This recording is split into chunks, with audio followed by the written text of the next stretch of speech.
चाहे जितने चटक रंगों से रंगी जाए, गरीबी गरीबी ही रहती है। लेखक कहता है, आज कलकत्ता दुनिया का सबसे बड़ा नगरीय संकट बन गया है। ऐसा नगर जिसका निरंतर ह्रास होता जा रहा है।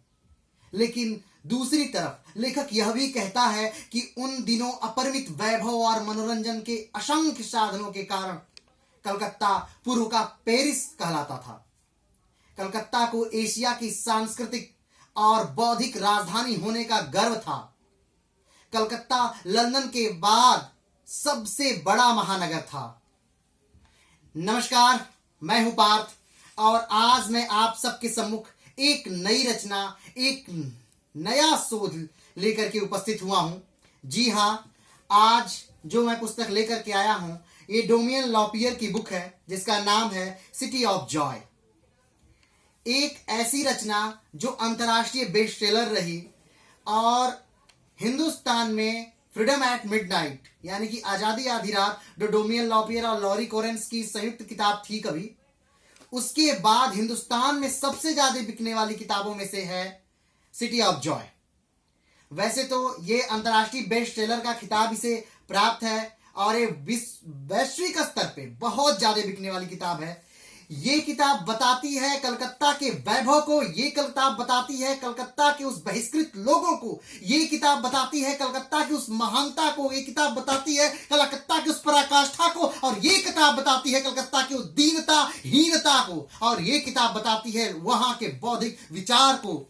ये बताती है किताब की 18वीं शताब्दी से कलकत्ता दार्शनिकों का, कवियों का, कहानीकारियों का घर रहा है। नोबेल पुरस्कार विजेता रविन्द्रनाथ ठाकुर और जगदीश चंद्र बसु, आधुनिक संत रामकृष्ण परमहंस और स्वामी विवेकानंद, सिनेमा जगत के सत्यजीत राय, आध्यात्मिक क्रांतिकारी अरविंद, वैज्ञानिक सत्येंद्रनाथ बोस, नेताजी सुभाष चंद्र बोस, श्यामा प्रसाद मुखर्जी, राजा राम मोहन राय, सौरभ गांगुली, अमर्त्य सेन, खुदीराम बोस, प्रणब मुखर्जी और ज्योतिबा बसु।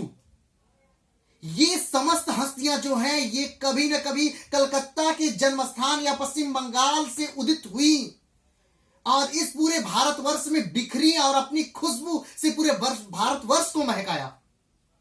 यद्यपि अब कलकत्ता की आबादी में 50% से अधिक बंगाली नहीं हैं, फिर भी इस नगर के जितने लेखक दिए हैं उतने पेरिस और रोम में भी नहीं मिलते।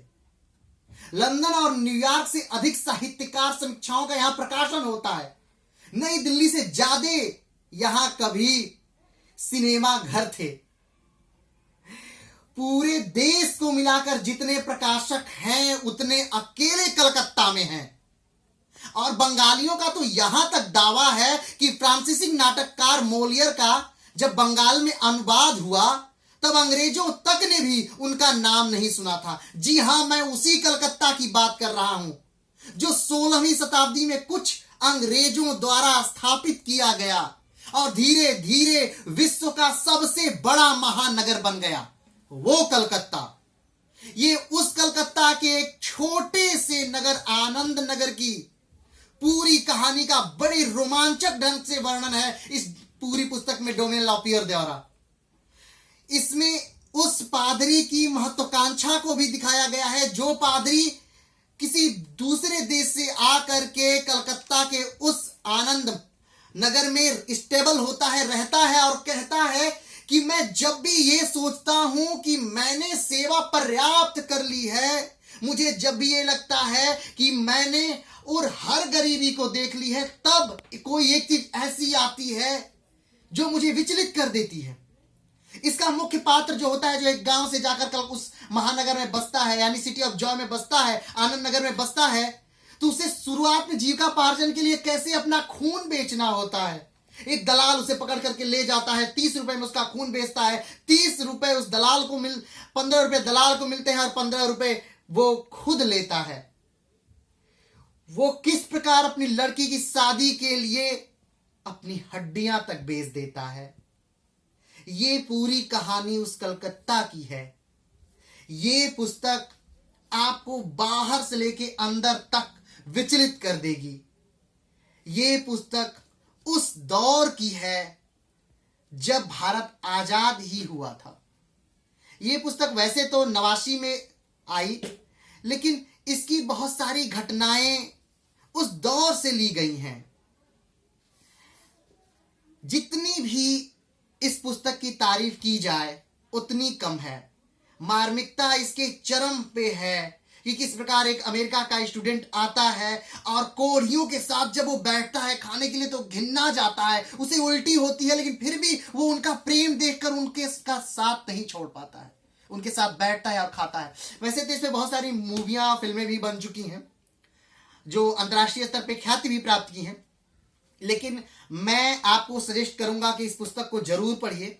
मुझे जो ज्यादा समय लगा इस पुस्तक की वजह से ही लगा, क्योंकि मैं इस पुस्तक में ऐसा लगा कि जैसे डूब जाऊंगा, निकल ही नहीं पाऊंगा इस सिटी ऑफ जॉय से, इस आनंद नगर से। आपकी जानकारी के लिए बताऊं कि आज भी उस कलकत्ता को सिटी ऑफ जॉय कहते हैं, आनंद का नगर कहते हैं। तो आज के अंक के लिए इतना ही। बस ऐसे ही हंसते रहिए, मुस्कुराते रहिए, आप खूब पढ़ते रहिए। नमस्कार, जय हिंद। सारे जहां से अच्छा हिंदुस्तान हमारा।